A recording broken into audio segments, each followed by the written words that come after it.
Hello everyone, we are starting with the next part of the arrays, that is 2D arrays. So last lecture तक हमने सिर्फ 1D array देखा था which was storing only single type of value. Now we are seeing two dimensional, यानी अगर कोई ऐसा matrix form में आता है रो इनटू कॉलम फॉर्मेट में तो हम कैसे स्टोर करेंगे. So in that case we have the following syntax: type, that is the data type, array name, row size and column size. यानी ये जो फर्स्ट ब्रैकेट है वो हमेशा बताएगा कि कितने नंबर ऑफ रोज है, और जो सेकेंड ब्रैकेट है that will tell what number of columns will be there. Let's see a more clearer example.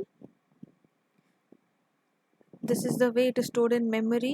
See, तीन रो दो column, so row 0 column 0, so that is 0 0 0 1 1 0 1 1 2 0 and 2 1. So even in memory it is stored in this matrix format. So here रहा उसका declaration: int a 2 2. So 2 for the number of rows, 2 for the number of columns. This is the array name. This is the data type which will determine what type of values this array is going to accept. So here since we are declared int, which means this array will accept only integer values. So अभी इस 2x2 matrix यानी two dimensional arrays को define करने के बहुत सारे तरीके हैं. First, two are shown over here which are valid, next two are invalid, which means कि you can mention row size and column size and again initialize the value, that is allowed, that is valid. You can mention column size but not row size, so that is still allowed क्योंकि row automatically assign हो जाएगा. but जो allowed नहीं है वो ये कि ये दोनों कभी भी blank नहीं हो सकता.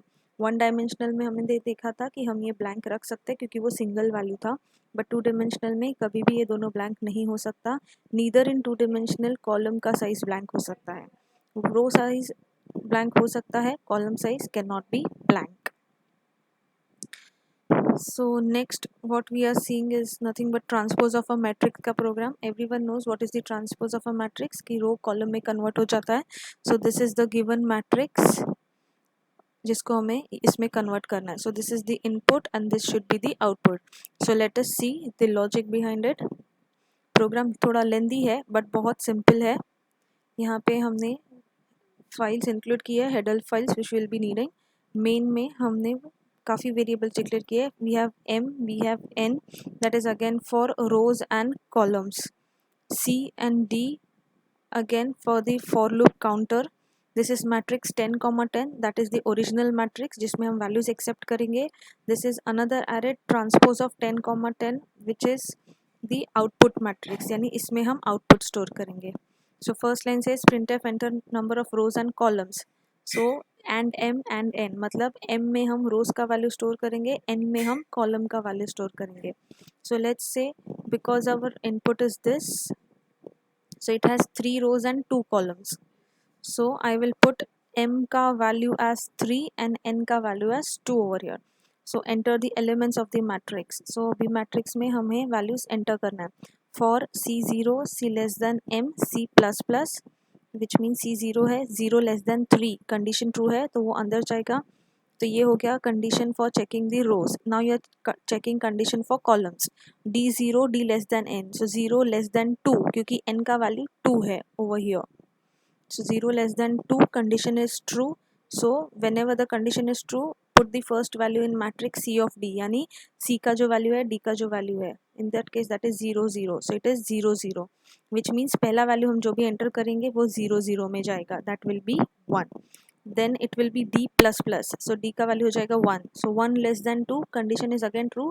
So the next value stored is 0 1 because D increment हुआ है, C increment नहीं हुआ है. So the second value stored is in 0 1, so that is 0 1, which is 2. उसके बाद d प्लस प्लस डी हो जाएगा 2, 2 लेस देन 2 कंडीशन फॉल्स हो गया तो वो ऊपर जाएगा c प्लस प्लस करेगा. सो c का value will be 1. So 1 less than 3 condition true है तो वापस नीचे जाएगा, वापस d को 0 से स्टार्ट करेगा. सो 0 लेस देन 2 कंडीशन ट्रू है, but in this case what is happening, c increment हुआ है तो c का वैल्यू 1 है, d का वैल्यू 0 है, which means the third value which will be stored will be at place 1 0. So 3 is over here. Next similarly d plus plus, so d will be 1, 1 less than 2, correct. So fourth value stored is matrix of 1 1, so 1 1. So this is how the next value will also be stored. So this is all about the input in the matrix.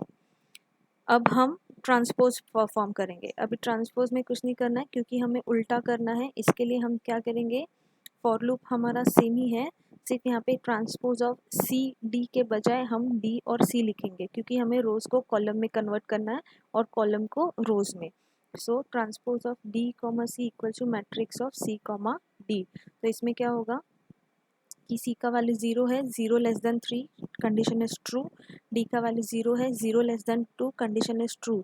तो transpose of D comma C यानी 0,0 में वो value store करो जो matrix of C comma D में। But because right now both the values are 0, so which means जो first value है 0,0 ये मैट्रिक्स का, वो ऑटोमेटिकली ये वाले मैट्रिक्स के 0,0 में स्टोर हो जाएगा।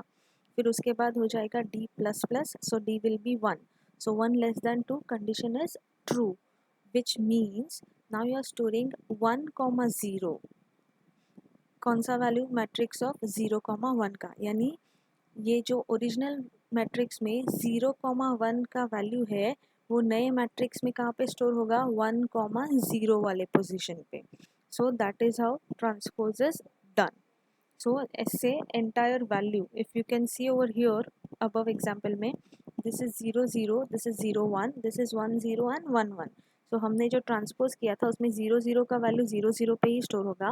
बट ये जो 0 1 वाला पोजीशन है, क्योंकि हमने ट्रांसपोज ऑफ डी कॉमा सी लिखा है, इसके लिए 0 1 वाला पोजीशन यहाँ पे 1 0 पे कॉपी हो रहा है। so that is how you carry out example for the rest of the numbers as well। So finally पूरा ट्रांसपोज होने के बाद हम वो मैट्रिक्स को प्रिंट कर रहे हैं। अगेन प्रिंट करने के लिए फॉर लूप हमेशा सेम रहेगा, बट मैट्रिक्स प्रिंट करते वक्त हम transpose of C comma D ही लिखेंगे, डी कॉमा सी नहीं। वो तो जब हमें मैट्रिक्स उल्टा करना होता है then we write D of C, but when we print will simply write it as transpose of C D, because वो मैट्रिक्स ऑलरेडी ट्रांसपोज हो गया है।